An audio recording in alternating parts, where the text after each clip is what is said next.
Right, thanks. It's always a joy to talk about Dunbar High School. My name is Jewel Witherspoon Holland, and I spent my whole 12 years at Dunbar. My name is Brenda Denning.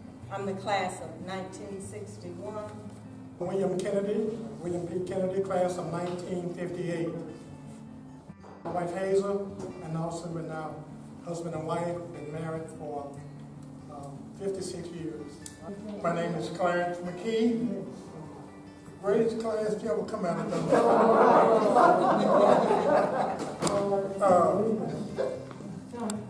Started in first grade, 1947. Class of 65. My name is Edward Lanier. I went to attend Dunbar from the first grade to the 12th. Graduated here.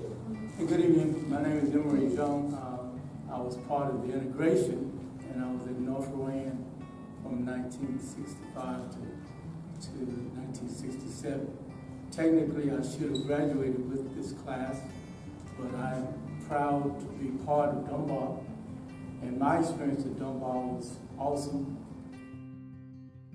Okay, I'm Margaret C. Jones, Margaret C. Ingram Jones.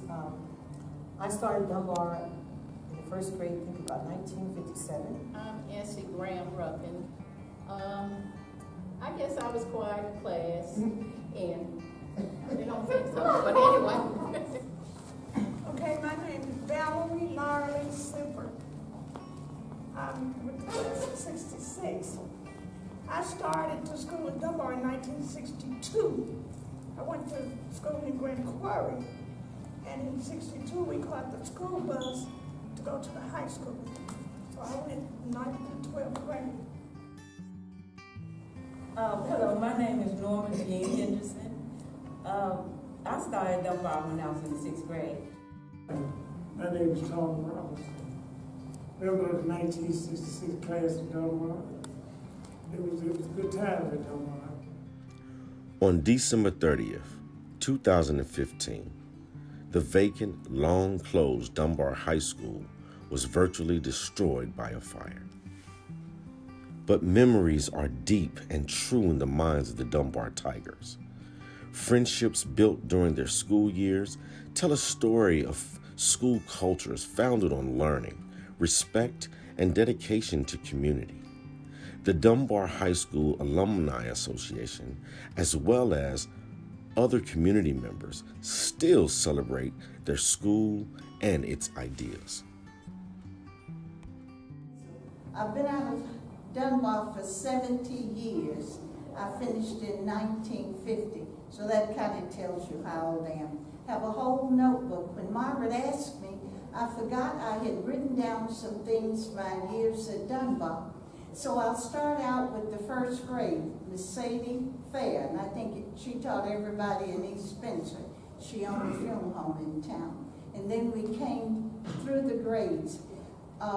When I first started, Dunbar had only 11 grades, and I think in 1944 or 5 they added the 12th grade. And I have a picture of the class of 1941 with my brother and sister, and I have a lot of pictures.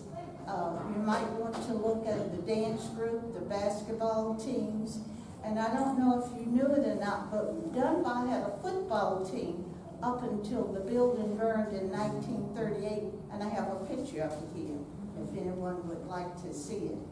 And my class was the first, 1950, to have a yearbook, the Dunbarian. And I was telling Pete, I think I have another old and kind of ragged. He can have the ragged one out there. Also, I don't know if I have the building of the a booklet of the dedication, and the history of Dunbar is in here. So you might want to copy that because it started at North Spencer, down by Highlandtown that way, and then they came into Dunbar. So there's a lot in here about that, even names and so forth. So I have it has, let me put my glasses on. This booklet has pictures of inside, outside, floor plan, and the history of the new part. I finished in the old part, but I started out in that old building that burned. And I can remember it vividly.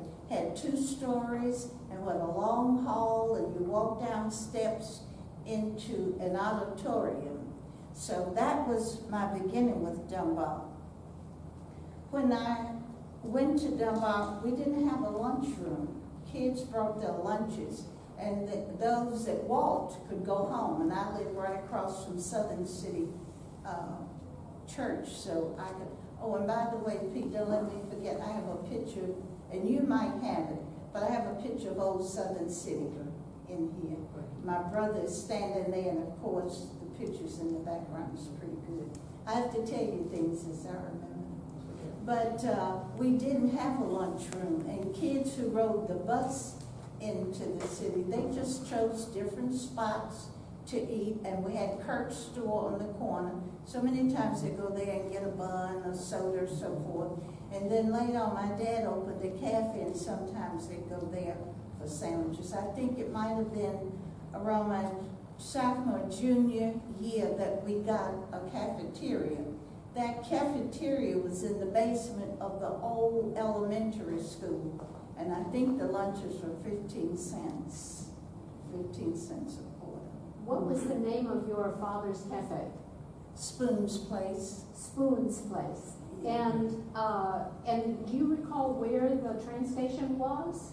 Yes, you know where City Hall is? Yes. It's back at, and the ice plant was back in there. Okay. And that was before a lot of people had electric refrigerators, and sometimes those, and that's when we had refrigerated cars.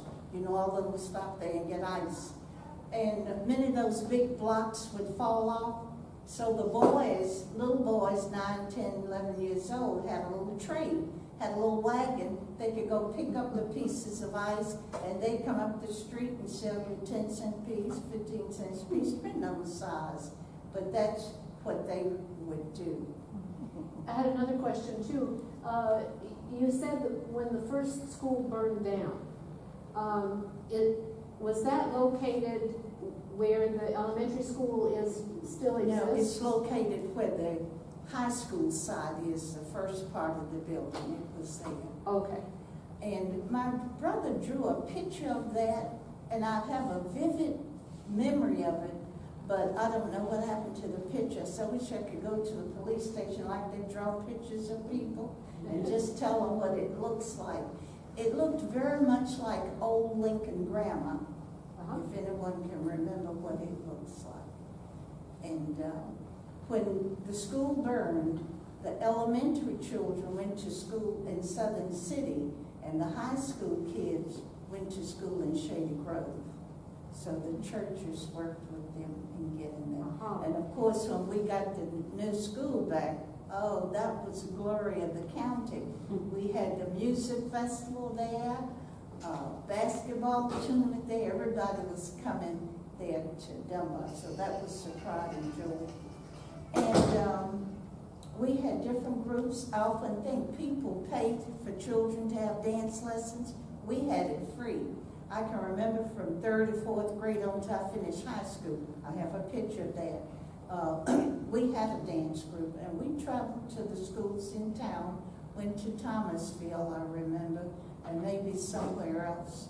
And we had basketball was our favorite because that's all we had. And not bragging, but we were the best. We beat just about everybody around. And I got on the basketball team my sophomore year. And my friends and I decided we wouldn't join our freshman year. Some of you know the people, Quentin Pledger, Sue Francis, Hoover. They were top stars, and we knew we couldn't make it. They graduated, so then we went, and we made first team. We didn't have a band. And as I said, we didn't have a football team. That came after I left. Also, I have in here activities that we did. So, I even have a program of May Day from 1947. Guess who was Queen? Elizabeth Horse. So I made a copy of the day and sent it to her. And that we wrap in the maypole. I guess kids don't even know about that now. but we did that, and that was a big. So we had dance group, chorus, women and men's, boys choirs, basketball teams, no band, no football. Had May Day program, plays at the end of the year in the lower grades. And I have a program of that, one is called the Lemonade Stand. So I think in the 3rd grade, I was real proud. I was the queen. So we had little fairies and little queens, and they charged 15 or 20 cents to come to that. And of course, we all looked forward to that. We had clubs, NHA, NFA, New Homemakers of America, came out of home ec that kids don't have now. And we had dances. I can remember at Halloween, we put straw and stuff all over the gym, and we just danced like wild stallions in there because we had to be home by dark. Dance group, I mentioned that. Basketball places that we played. Carver in Kannapolis, Logan in Concord, Agri in Landis, Carver and Atkins in Winston-Salem, and William Penn in High Point. The choir gave Christmas programs and at the end of the year. And most of the civic activities were held in Dunbar. One program, and I have a program in here of it, Pete, you might remember it, but can you remember the old colored fireman, volunteer fire department when they ran the reel? Yeah, sure. Can you remember that? Yes. Okay. They had a program at Dunbar, and I have a program of that in here also, because, okay, Margaret's telling me I'm almost through. Well, let me skip, because I want to tell you that Dunbar have put out some great people. And I always like to mention unsung heroes, somebody who was in the background that made the other one stand up. So we had business owners, members of city council, Peter said approved that, education, teachers, administration, served in most of the 50 states, and I was fortunate enough to teach in Germany for 1 year. Nurses, beauticians, served in the military, all branches. We had an admiral to come out, Larry Poe, from Dunbar, volunteers, churches, community members of Masonic organization, Greek organization, government workers, domestic engineers. That's how I got to school every summer. I was a domestic engineer. Railroad workers, brickyard workers, ice plant workers, mechanics, churches served in all areas, innovative in religion, organizations belong to religion, ministers, deacons, etc., school board, Gene Kennedy is on now, law enforcement, morticians. We had 3, Aaron Stout, Francis Heath, Lawrence Witherspoon, my brothers. They finished Eccles Mortuary College in Philadelphia. And of course, Esme Kaiser began the program. If you have any questions, got to tell this, Joyce. These children of Dunbar, so not only did we excel, but we encouraged our children. Joyce Moses Sims' son, Derek Sims, finished the Naval Academy. Larry Poe, son of Mrs. Poe, who taught there, he became an admiral in the United States Navy.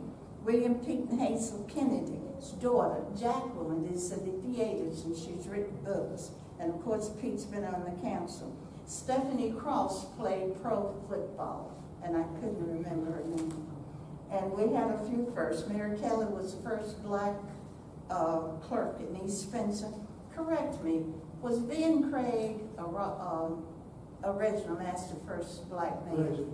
Reginald. Okay, I didn't know.